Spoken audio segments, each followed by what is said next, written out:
Hello students, कैसे हैं आप सभी। Welcome to all of you in my YouTube channel.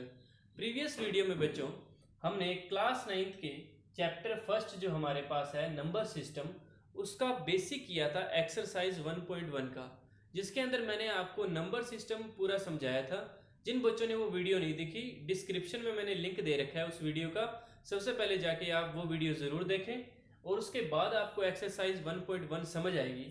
तो बच्चों अपने 1.1 जो एक्सरसाइज है उनके आप सभी पहले क्वेश्चन पढ़ लीजिए बुक के अंदर। उसका फर्स्ट सेकंड थर्ड फोर्थ जो भी क्वेश्चन है सबसे पहले सभी क्वेश्चन पढ़ लीजिए, फिर वन बाय वन अपने क्वेश्चन करते हैं। तो देखो बच्चों, फर्स्ट क्वेश्चन है हमारे पास इसका। फर्स्ट क्वेश्चन है बच्चों 1.1 का, is zero a rational number, can you write it in form p upon q where p and q are integers and q not equal zero. तो देखो बच्चों, फर्स्ट क्वेश्चन क्या है। हिंदी मीडियम इंग्लिश मीडियम में ज़्यादा कुछ फर्क नहीं है, इसलिए क्वेश्चन को मेन समझना होता है, क्योंकि हिंदी मीडियम के जो बच्चे हैं उनका कंपलसरी सब्जेक्ट इंग्लिश भी होता है बच्चों। तो देखो क्वेश्चन में क्या पूछा गया। क्वेश्चन में पूछा गया कि is zero a rational number. वो कह रहा है कि क्या जीरो जो होता है रैशनल नंबर होता है या नहीं। रैशनल नंबर यानी परिमेय संख्या, बटे वाली संख्या।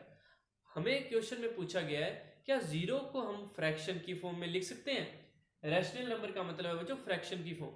क्या जीरो को हम फ्रैक्शन की फॉर्म में लिख सकते हैं। अगर लिख सकते हैं तो जो फ्रैक्शन की फॉर्म है p अपॉन क्यू, बटे वाली फॉर्म जो है p अपॉन क्यू, उसके अंदर क्या p और q दोनों इंटीजर होंगे। तो हम इसका आंसर लिखते हैं बच्चों।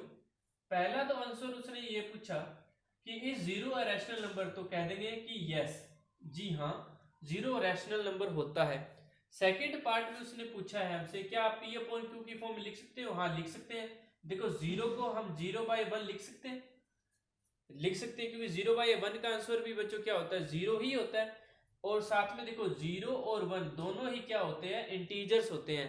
तो बच्चों इस क्वेश्चन में जो हमसे पूछा गया था कि जीरो जो है क्या रैशनल नंबर है, जी हाँ जीरो रैशनल नंबर है। या क्या लिख देंगे, जी हाँ जीरो एक परिमेय संख्या है।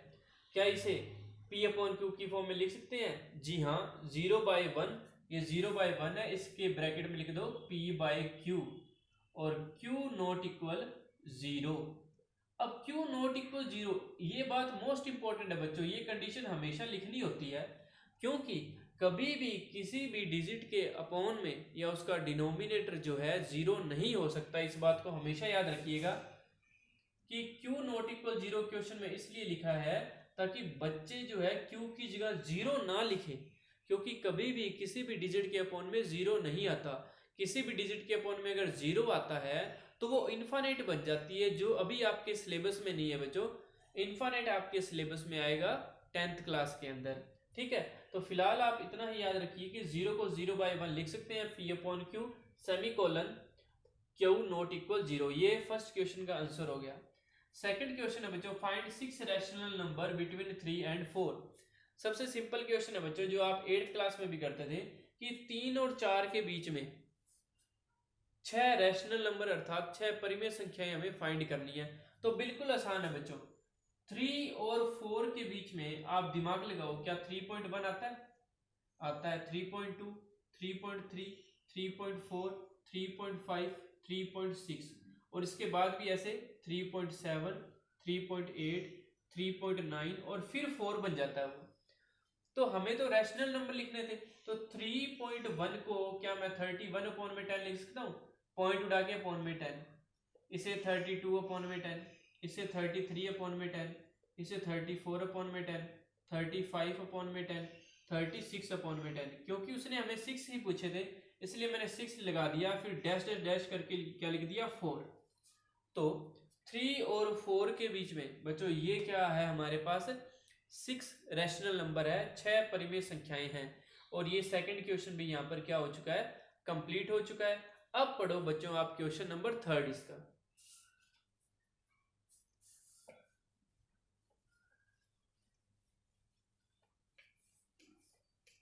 हाँ जी, इसका क्वेश्चन नंबर थर्ड है बच्चों आपके पास। क्वेश्चन नंबर थर्ड में हमें पूछा बच्चों, find find 5 rational number between 3/5 and 4/5। Third question में है बच्चों, फाइंड 5 रैशनल नंबर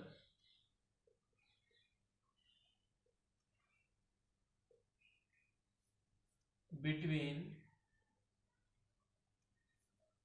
3/5 and 4/5।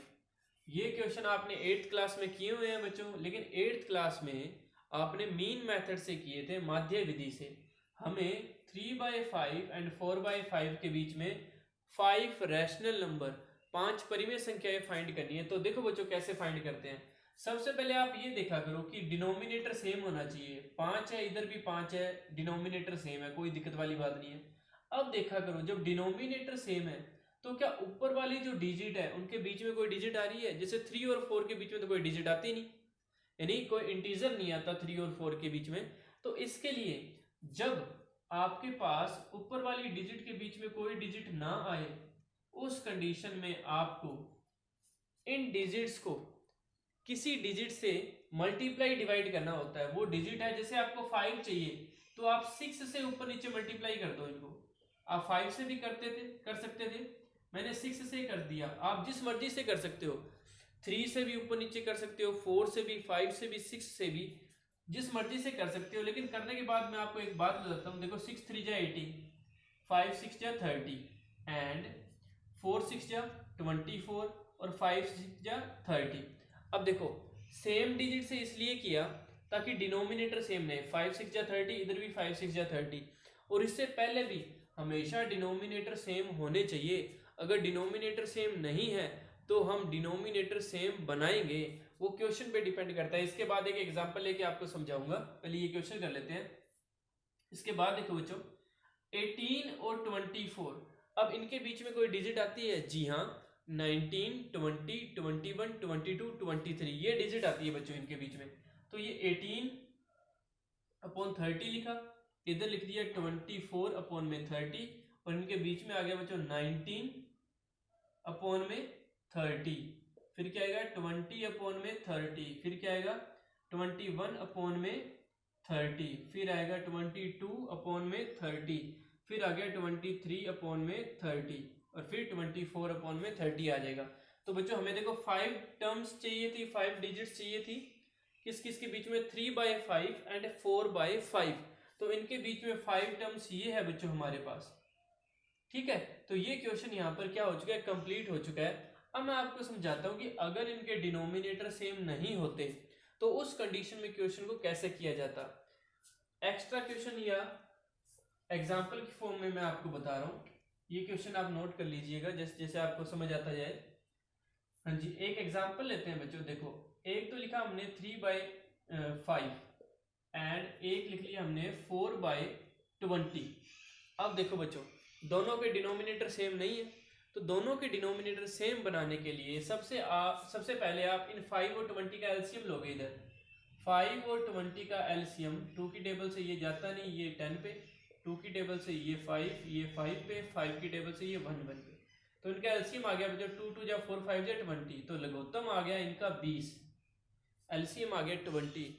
अब आपको क्या करना है? दोनों के डिनोमिनेटर 20 बनाने हैं। दोनों के डिनोमिनेटर क्या बनाने हैं बच्चों? 20। लेकिन ये तो 20 ऑलरेडी है ही, तो आपको दिमाग लगाना है कि इस 5 को किससे मल्टीप्लाई करें कि ये कैसा बन जाए? एलसीएम के जैसा, यानी 20 बन जाए। तो आपको पता है बच्चों ये 5 है, ये 4 से मल्टीप्लाई होगा तो 20। लेकिन जब हम किसी से मल्टीप्लाई करते हैं बच्चों तो जरूरी है कि सिर्फ नीचे वाले को नहीं करेंगे, ऊपर वाले को भी करेंगे। ये जरूरी होता है हमेशा। और ये क्या है? 4/20 रहेगा। बीच में एंड लिखना है बच्चों, इक्वल का साइन या कोमा नहीं लगाना, आपको याद रखिएगा। तो ऊपर तो बन गया बच्चों 3 4 जा 12 बाई 5 4 जा 20 एंड इधर है बच्चों 4/20। अब देखो 12/20 और 4/20 के बीच में क्या टर्म्स आ रही है? तो देखो बच्चों बड़े से छोटे की तरफ जाना है हमें। 12 बड़ा है और 4 छोटा है, तो बड़े से छोटे की तरफ कैसे जाएंगे? 12 और 4 के बीच में क्या आएंगे? 11 10 9 8 7 6। हमें 6 डिजिट चाहिए थी, तो ऐसे 6 लिख के इनके अपॉन में क्या लगा दो? 20 20 20 20 20 20। और ये क्वेश्चन क्या हो गया बच्चों? कंप्लीट। तो याद रखो जब भी इनका डिनोमिनेटर सेम ना हो, हर इनका एक जैसा ना हो, तो उस कंडीशन में पहले एलसीएम लो, फिर डिनोमिनेटर सेम बनाओ, उसके बाद क्वेश्चन करो। ठीक है बच्चों। अब देखो एक बात और, इसके अंदर देखो 12 और 4 के बीच में कितनी डिजिट आ रही है, 11 10 9 8 7 6 और 5/20 कितनी है, 1 2 3 4 5 6 7, जैसे 7 ही डिजिट आई है। लेकिन हमें अगर क्वेश्चन में ज्यादा डिजिट मांगता, जैसे 7 की जगह वो कहता कि 10 डिजिट आनी चाहिए, तो आप क्या करोगे, 12 और 4 के बीच में तो 10 डिजिट आती नहीं, तो आप क्या करोगे, ये जो डिनोमिनेटर है इसे और बड़ा करोगे। तो आप समझ लो इनको, इसको 3 से मल्टीप्लाई कर दो, 60 बना दो इसको। जरूरी नहीं कि 3 से ही करना है, आप 2 से भी करके एक बार ट्राई कर सकते हो। मैं 3 से कर रहा हूं, अगर इसको 3 से कर दिया और ये 60 बन गया, तो इसको भी बच्चे हमें क्या बनाना पड़ेगा, 60 बनाना पड़ेगा 3 से मल्टीप्लाई करके, क्योंकि दोनों तरफ हमेशा सेम ही रखते हैं। तो 12 3 जा 36 अपॉन में 60 एंड 4 3 जा 12 अपॉन में 60। अब देखो बच्चों, हमें 10 डिजिट चाहिए थी, तो 36 से लेके 12 तक जाएंगे तो हमारे पास तो 24 डिजिट आ जाएगी। तो कोई भी 10 लिख देना, जैसे क्या लिखेंगे, 35 अपॉन में 60, 34 अपॉन में 60, 33 अपॉन में 60, ऐसे ये क्वेश्चन कंप्लीट हो जाएगा। कोई भी आप 6 या 10 लिख देना। तो बच्चों ये एग्जाम्पल आप जरूर नोट कर लीजिएगा, फर्स्ट और सेकंड एग्जाम्पल दे लेना, क्वेश्चन के बाद ही नोट कर लीजिएगा, आपको समझ आ जाएगा ये। इसके बाद बच्चों 1.1 के अंदर हमारे पास ट्रू और फॉल्स है बच्चों। जो इसका फोर्थ क्वेश्चन है वो सत्य असत्य बताने हैं, ट्रू फॉल्स बताने हैं। तो इसका फर्स्ट क्वेश्चन है बच्चों, वैसे तो आप खुद भी कर सकते हो ट्रू फॉल्स, क्योंकि मैंने बेसिक अच्छी तरीके से समझा दिया है प्रीवियस वीडियो में। फर्स्ट है बच्चों इसका, ध्यान से सुनिएगा, every natural number is a whole number. First है प्रत्येक प्राकृत संख्या एक पूर्ण संख्या होती है। तो बच्चों फर्स्ट इसका क्या है, ट्रू है। ध्यान से समझिए कैसे, क्या कहा है हमको फर्स्ट के अंदर, उसने कहा है, बुक में पढ़ लेना और लिख लेना question, every natural number is a whole number, कि जो नेचुरल नंबर होते हैं बच्चों वो होल नंबर होते हैं। तो बच्चों नेचुरल नंबर क्या होते हैं, 1 2 3 4, जिन्हें प्राकृत संख्याएं बोलते हैं, 1 2 3 4। नेचुरल नंबर क्या होते हैं, 1 2 3 4। और होल नंबर क्या होते हैं बच्चों, 0 1 2 3 4। तो ये देखा करो क्या पूछा है और क्या करना है, वो कह रहे हैं ये वाले नंबर ये वाले होते हैं। तो देखो नेचुरल नंबर क्या होल नंबर होते हैं, जी हाँ, नेचुरल नंबर सारे के सारे होल नंबर में है ना ये, इसलिए ये क्या है हमारे पास, ट्रू है। फर्स्ट का फर्स्ट, जो इसका फोर्थ का फर्स्ट है वो हमारे पास स्टेटमेंट क्या है, ट्रू है, सत्य है। सेकंड है बच्चों, every integer is whole number. क्या कह रहा है, every integer is whole number. अब देखो बच्चों इंटीजर क्या होते हैं, -1 -2 -3 0 1 2 3। ये क्या है हमारे पास, इंटीजर है, पूर्णांक जिसे बोलते हैं। वो कहता है क्या ये होल नंबर है, होल नंबर तो क्या होते हैं बच्चों, 0 1 2 3 होते हैं।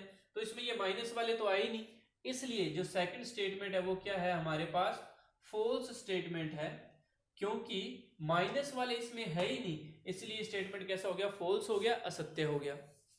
हाँ जी, इसका थर्ड स्टेटमेंट है बच्चों आपके पास, every rational number is whole number. प्रत्येक परिमेय संख्या एक पूर्ण संख्या होती है।